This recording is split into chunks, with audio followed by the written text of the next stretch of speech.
किसी गांव में मोती नाम के एक वैद्य जी रहते थे, जिनसे आसपास के गांव के लोग दवाइयाँ लेने आते और अपना इलाज करवाते थे।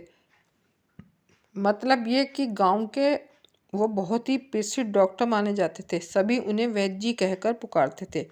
उनके एक ही बेटी थी जो बहुत खूबसूरत थी। एक तरह से वो पूरे गांव की बेटी थी। सभी उसे प्यार से पारो बुलाते थे। उसे बचपन से ही कभी किसी चीज़ की कमी नहीं हुई थी। पारो बड़े ही नाजों में पली और बड़ी हुई थी।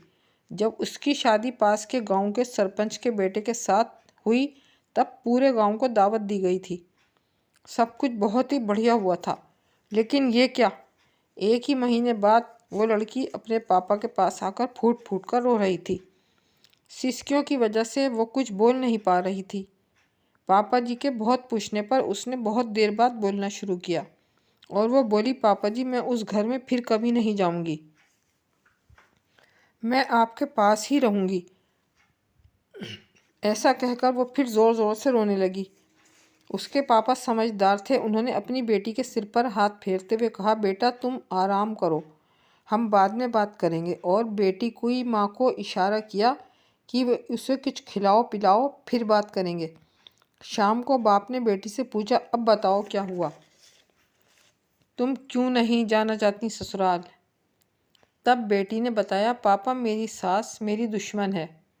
सुबह से शाम तक वह मेरे पीछे पड़ी रहती है। पूरे गांव में मेरी बदनामी कर रखी है। वो हमेशा मुझे गालियां देती है और कहती है, तुझे ये नहीं आता, तुझे वो नहीं आता। जाने तेरे माँ बाप ने क्या सिखाया है।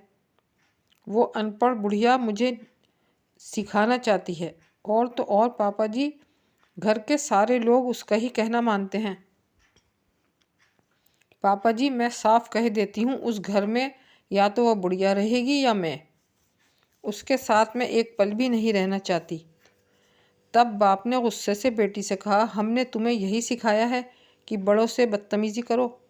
वो तुम्हारी माँ की तरह हैं, उनकी इज्जत करो, कुछ टाइम दो, सब ठीक हो जाएगा। बेटी ने बाप से कहा कि मैं एक शर्त पर वहाँ जाऊँगी। बोलो क्या शर्त है, बाप ने बेटी से पूछा। पापा जी आप इतने बड़े वैद्य हैं, दवाओं और जड़ी बूटियों के बारे में जानते हैं, तो आप मुझे कोई ऐसी दवा दें जिसे खाकर मेरी सास मर जाए। बाप ने बेटी से कहा, ऐसा करने से तुम मुसीबत में आ जाओगी और पुलिस तुम्हें जेल भेज देगी। बेटी ने कहा, यह तो मैंने सोचा ही नहीं। तब वैद्य जी ने कहा, ठीक है मैं तुम्हें ऐसी दवा दूंगा कि उसे खा के एक पुड़िया रोज़ खाने में मिलाकर देना। 2 महीने में कोई भी इसे थोड़ा थोड़ा खाकर मर सकता है। इससे तेरा काम आसान हो जाएगा। ये सुनकर बेटी के तो जैसे आंखों में चमक आ गई। वो कहने लगी, पापा आप कितने अच्छे हैं और मुझे क्या करना होगा। तब बाप ने बेटी से कहा, किसी को शक न हो इसलिए तुम उनसे लड़ना नहीं, बड़े प्यार से रहना। वो जो भी कहें उसे मान लेना, क्योंकि वो 2 महीने की मेहमान होंगी। बेटी ने सारी बातें खुशी खुशी मान ली और पापा से 2 महीने के हिसाब से 60 पुड़ियाँ लेकर खुशी खुशी अपने ससुराल लौट गई। अब प्लानिंग के हिसाब से रोज़ सासू माँ के खाने में एक पुड़िया मिलाकर देना शुरू कर दी और सास के साथ बड़े प्यार से घर में रहने लगी। अब अगर सास गाली भी देती तो बहू पर कोई असर नहीं होता और वो बहुत प्यार से जवाब देती। बहू के प्यार से बात करते ही सास ने बहू को गाली देना बंद कर दी और उस पर बिना बात के चिल्लाना भी बंद कर दिया। बहू को भी लगने लगा अब तो वो कुछ ही दिन की मेहमान है, इसलिए वो रात को उनके पैर भी दबाने लगी और सिर पर तेल भी मल देती थी। अब तो सासू माँ सारे गांव में कहते नहीं थकती थी कि बहू हो तो मेरी बहू जैसी, और वो अपनी बहू को बेटी से भी बढ़कर प्यार करने लगी। उसने बहू को घर की सारी जिम्मेदारी, जेवर, रुपया, लॉकर सब सौंप दिया। ये सब देखकर बहू की आंखों में आंसू आ गए और वो अपनी सास को अपनी माँ जैसा प्यार करने लगी। और तभी उसके मन में एक डर समाने लगा और वो उसी दिन अपने गांव में अपने मायके आई और अपने पापा से लिपटकर रोने लगी और कहने लगी, पापा जी आप कुछ भी करो, मेरी माँ को बचा लो।